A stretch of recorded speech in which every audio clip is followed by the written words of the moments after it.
আপনারা হয়তো আমার সম্পর্কে একটা কৌতুক শুনেছেন।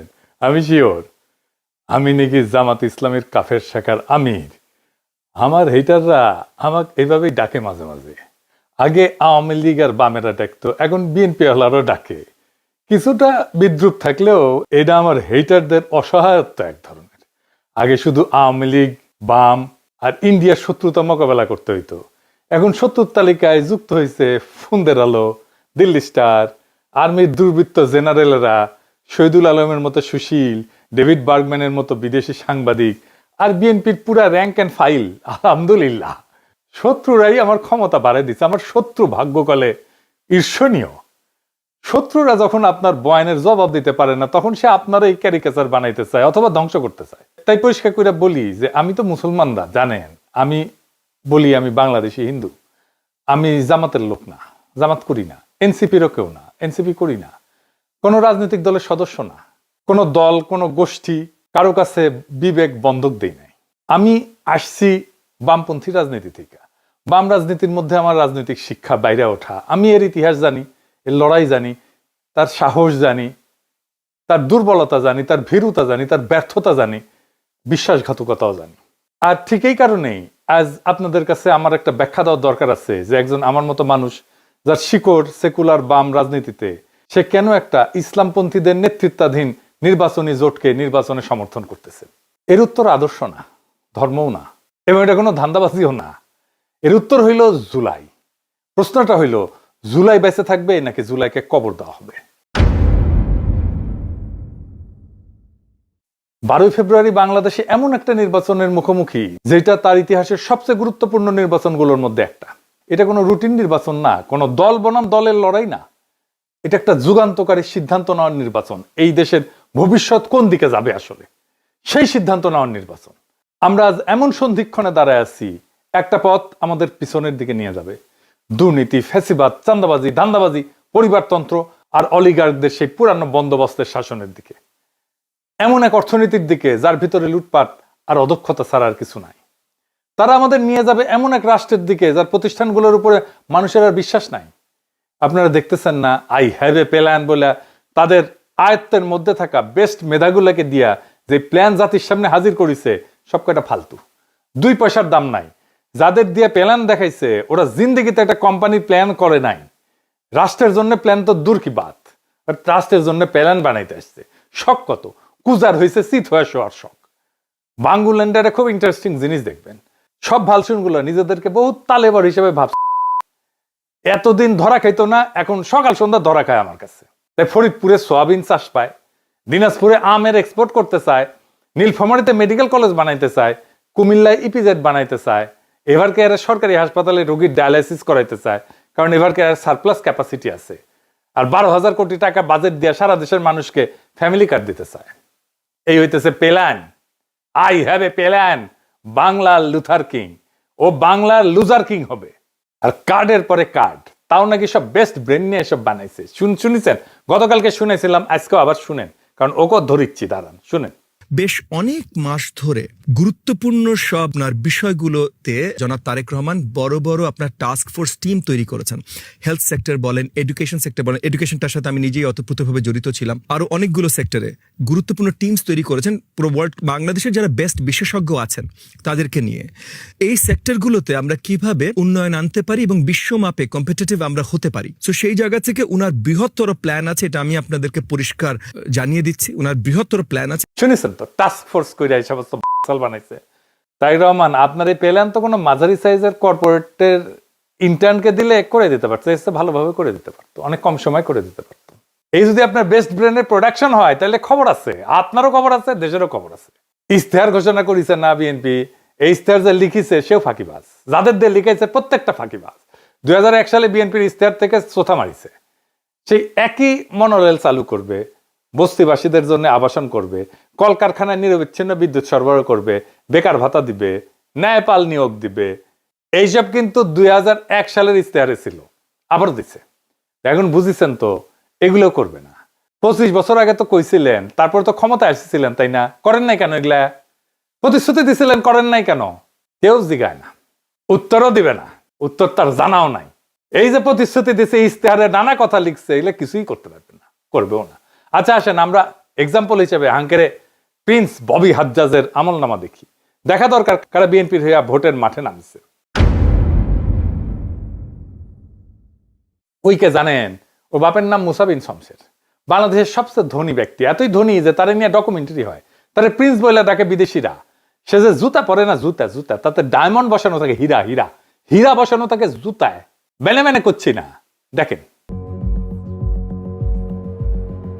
Every day I wear diamond shoes, diamond shoes. I'm fed up. So maybe one day You get a bit. Have you ever, worn your diamond shoes and then stepped in, something really disgusting?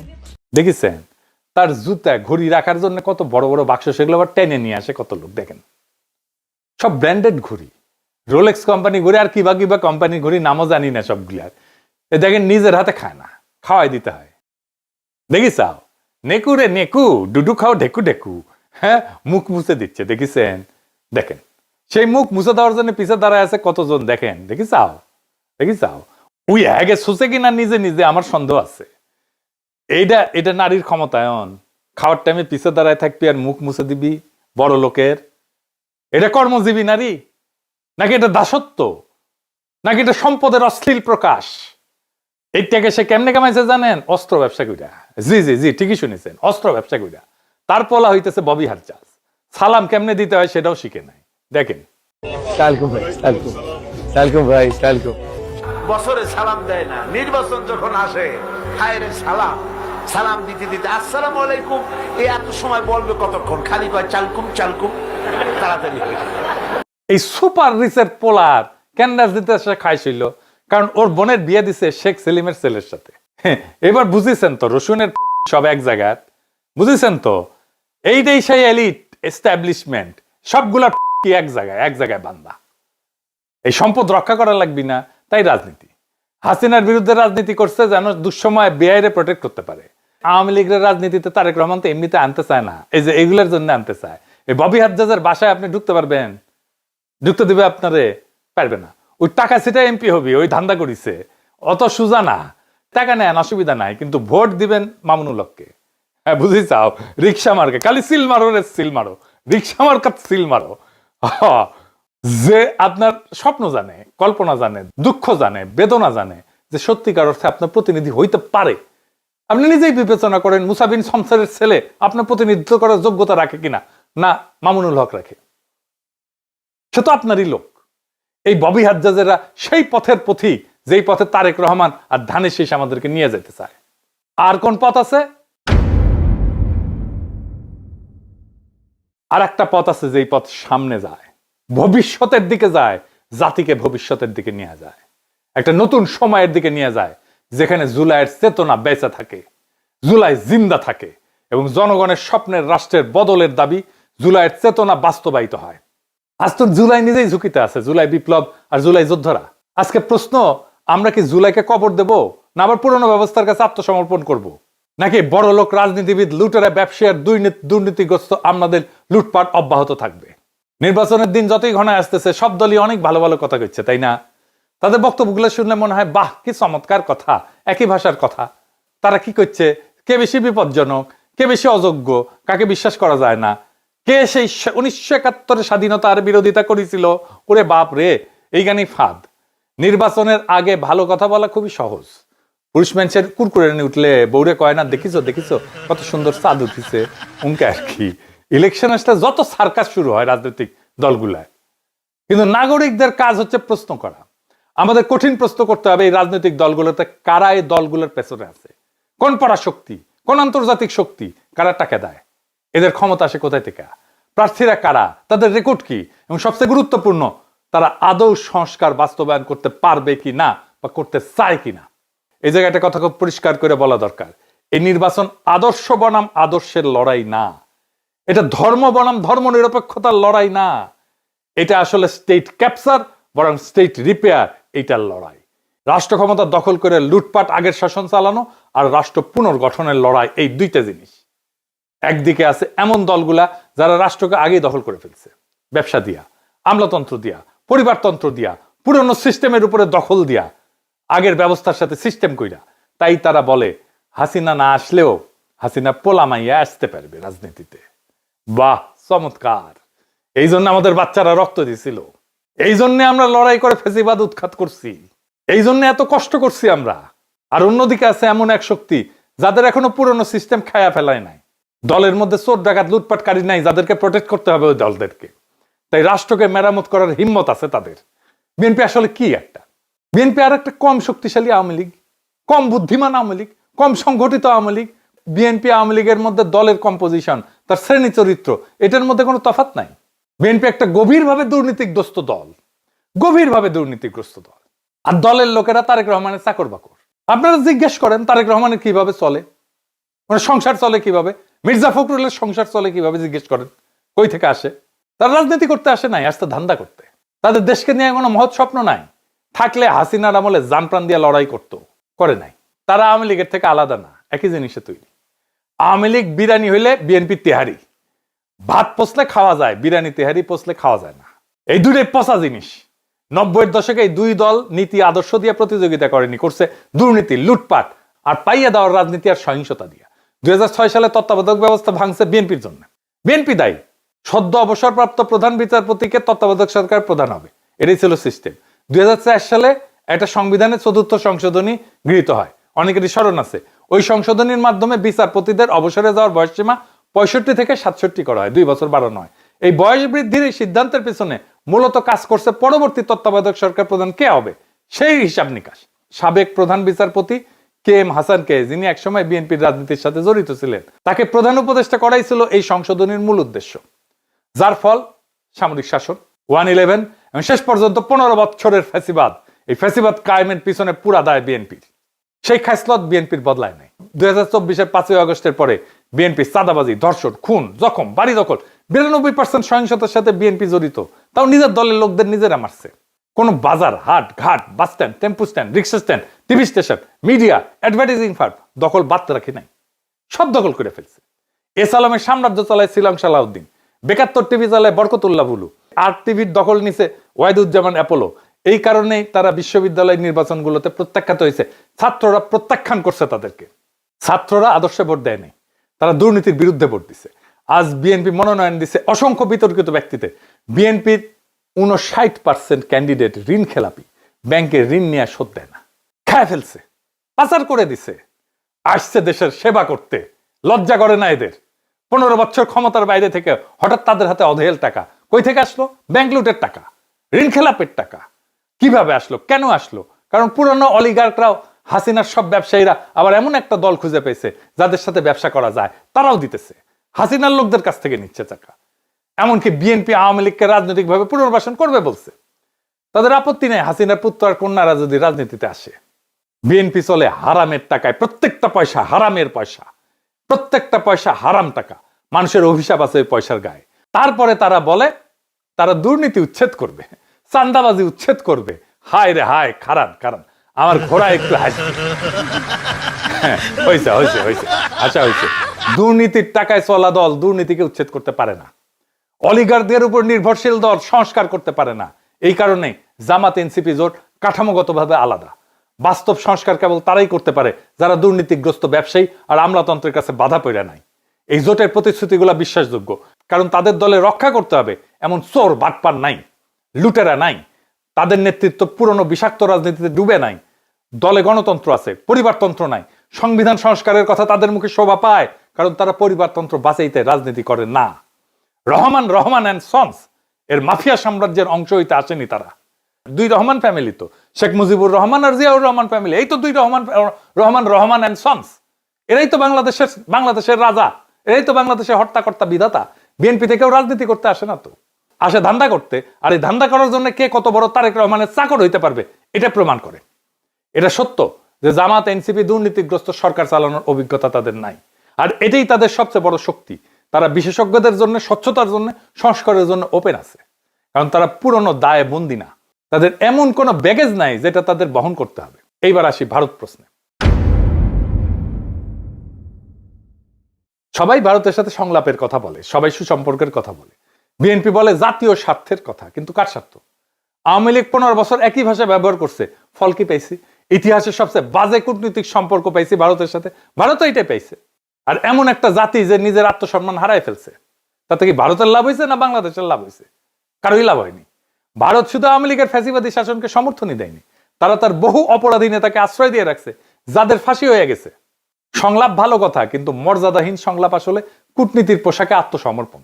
Bharat নিজের মুসলমান নাগরিককে নিপীড়ন করে, তাদের বাংলাদেশি বলে সীমান্তের দিকে ঠেলে দেয়, আমাদের দেশে ঢুকায় দেয়, বাংলাদেশকে কাঁটাতারের বেড়ায় ঘিরে ফেলে, সীমান্তে পাখির মতো গুলি করে মানুষ মারে, কাঁটাতারে ঝুলায় রাখে, অপমানিত করে।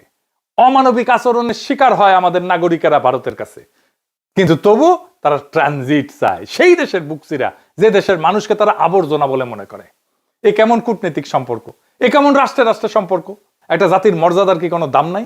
এই জায়গায় জামাত, এনসিপি জোট এবং জুলাইয়ের যোদ্ধারা পরিষ্কার, আগে মর্যাদা, সংলাপ পরে। এখন পশ্চিমা আর বাঙ্গি সুশীলদের ভয়গুলার কথায় আসি।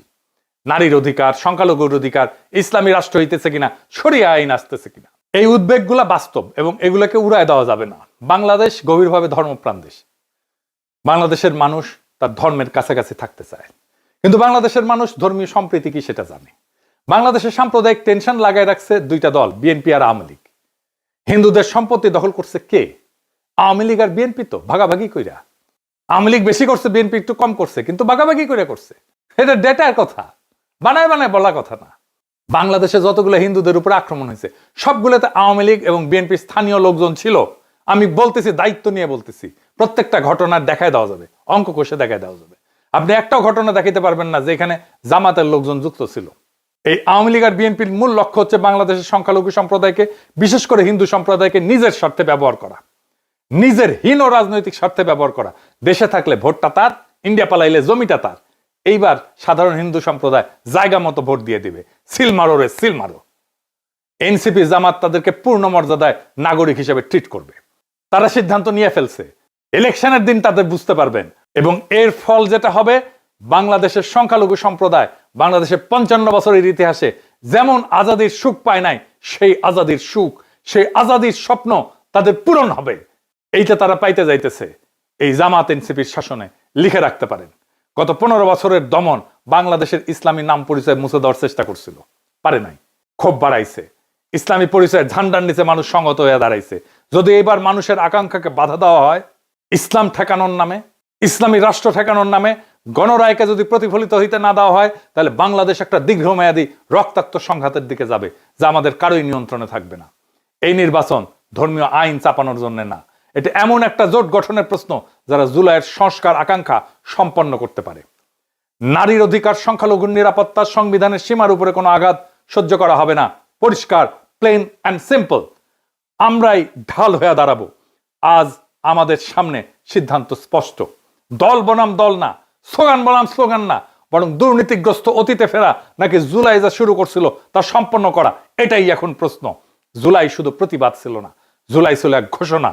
দেশের নাগরিক কারো প্রজা না, মর্যাদা দর কষাকষির বিষয় না, ক্ষমতা জনগণের কাছে জবাবদিহি করবে। বাংলাদেশ কোনো পরিবারের জমিদারি না। জুলাইয়ের প্রতি দায়বদ্ধতা, মর্যাদার প্রতি দায়বদ্ধতা, সংস্কারের প্রতি দায়বদ্ধতা, এগুলো কোনো বিমূর্ত ধারণা না। এইগুলা প্রত্যেকটা বাংলাদেশী নাগরিকের আজাদির ভিত্তি। দুর্নীতি থেকে আজাদি, ভয় থেকে আজাদি, পরিবারতন্ত্রের নিগড় থেকে আজাদি, চাঁদাবাজি থেকে আজাদি, অপমান থেকে আজাদি, দেশকে ধান্দার লুটপাটের জায়গা ভাবা এই রাজনীতি থেকে আজাদি। আজাদি মানে ভিক্ষার রাজনীতি না, যে আমাকে কার্ড ধরায় দেবে আর মাসে মাসে খয়রাতি দিবে। আজাদি মানে রাষ্ট্রের কাছে হাত পেতে থাকা না। আজাদি মানে নাগরিক হিসেবে মাথা উঁচু করে দাঁড়ানো।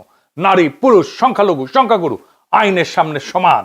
বাংলাদেশের রাষ্ট্রের সামনে, সংবিধানের সামনে সবার অধিকার সমান। নিজের মর্যাদায় নিরাপদ।